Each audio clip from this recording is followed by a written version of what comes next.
जिल्ला प्रशासन कार्यालय काठमाडौँले यस वर्षको फागु पूर्णिमा होली पर्व मर्यादित, अनुशासित र सुरक्षित ढङ्गले मनाउन सार्वजनिक रूपमा अपिल गरेको छ। निर्वाचन आचार संहिता र सुरक्षा संवेदनशीलतालाई मध्यनजर गर्दै प्रशासनले विभिन्न कडा प्रतिबन्धहरू लागू गरेको जनाएको छ। सहायक प्रमुख जिल्ला अधिकारी मुक्तिराम रिजालद्वारा हस्ताक्षरित सूचनामा सार्वजनिक स्थानहरूमा होहल्ला गर्ने, झैझगडा गर्ने तथा मादक पदार्थ सेवन गरी सार्वजनिक मर्यादामा खलल पुर्याउने कार्य नगर्न सचेत गराएको छ। कसैको इच्छा विपरीत रङ दल्ने, लोला हान्ने, पानीको फोहरा फाल्ने वा कुनै किसिमको जबरजस्ती गरेमा कानुनी कारबाही गरिने चेतावनी समेत दिएको छ।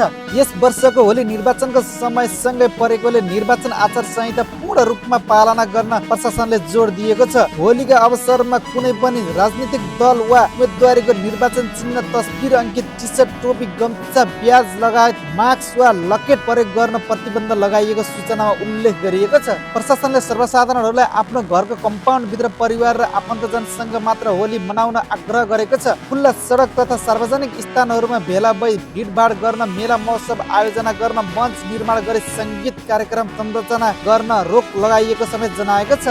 आसन्न रङहरूको पर्व फागु पूर्णिमा होलीको पावन अवसरमा सम्पूर्ण आमा बुवा, दाजुभाइ तथा दिदीबहिनीहरूमा हार्दिक मङ्गलमय शुभकामना व्यक्त गर्दछु।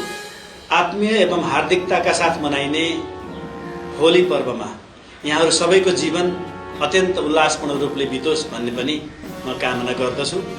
सभ्य एवं उल्लासमय रूपमा मनाइने फागु पूर्णिमा होलीको अवसरमा कोही कसैले कसैको इच्छा विपरीत छुने, छेडखानी गर्ने, रङ दल्ने, लोला हान्ने, अश्लील गाली गर्ने वा कुनै पनि किसिमको यौन जन्य दुर्व्यवहार गरेमा वा सार्वजनिक स्थानमा झगडा गर्ने, भिड जम्मा गरेर उपद्रव मचाउने लगायतका शान्ति सुरक्षामा खलल पार्ने कुनै पनि किसिमका गतिविधिहरू गरेमा प्रचलित कानुन बमोजिम कसुरको मात्रा हेरी 3 महिनादेखि 3 वर्षसम्म कैद सजाय हुने वा 30,000 देखि 50,000 वा दुवै सजाय हुने कानुनी व्यवस्था भएको हुँदा यस्तै होलीको नाममा मादक पदार्थको बिक्री, वितरण तथा सार्वजनिक रूपमा सेवन गर्न पनि निषेध गरिएको जनाएको छ। प्रशासनले नियम उल्लङ्घन गर्ने जो कोही माथि पनि प्रचलित कानुन अनुसार कारबाही गरिने स्पष्ट समेत पारेको छ। जिल्ला प्रशासन कार्यालयले सबैलाई सामाजिक सद्भाव,